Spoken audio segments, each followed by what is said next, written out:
ભૌમ પ્રદોષ વ્રતની કથા. જ્યારે તેરસ તિથિ મંગળવારે આવે છે ત્યારે તેને ભૌમ પ્રદોષ અથવા મંગળ પ્રદોષ વ્રત કહે છે. આ વ્રત ભગવાન શિવ, માતા પાર્વતી અને હનુમાનજીને સમર્પિત છે. આ દિવસે શિવ પૂજા સાથે પ્રદોષ કથા સાંભળવાથી કે વાંચવાથી મંગળ દોષ નિવારણ, દેવું મુક્તિ અને શારીરિક સ્વાસ્થ્યની પ્રાપ્તિ થાય છે. વ્રતની વિધિ અને નિયમો.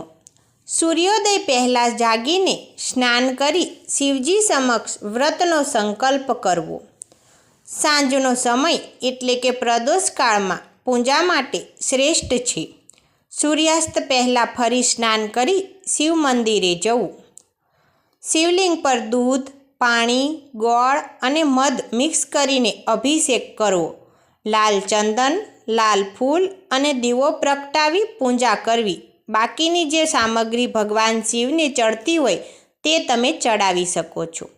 પૂજા પૂર્ણ થયા બાદ ભૌમ પ્રદોષ વ્રતની કથા વાંચવી કે સાંભળવી. વાર્તા. પૌરાણિક કથા અનુસાર એક નગરમાં એક વૃદ્ધા એટલે કે ડોશી રહેતા હતી. તેનો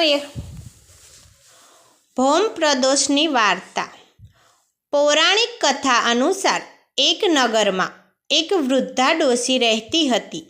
તેનો એક જ પુત્ર હતો જેના પર તેને ખૂબ ગર્વ હતો.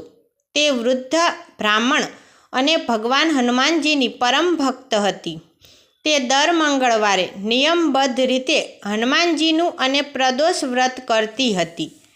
તે મંગળવારે લાલ રંગના વસ્ત્રો પહેરતી, લાલ ફૂલ ચડાવતી અને ભોજનમાં માત્ર મીઠું વગરની લાલ વસ્તુ જેવા કે ઘઉં કે ગોળ જ લેતી હતી.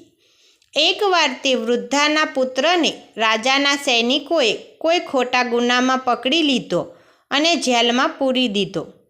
વૃદ્ધા ખૂબ જ દુઃખી થઈ ગઈ, પણ તેણે ભગવાન પરનો વિશ્વાસ ન છોડ્યો. તેણે મંગળવારના પ્રદોષ વ્રતનો અને હનુમાનજીની આરાધનાનો નિયમ વધુ કઠણ બનાવ્યો.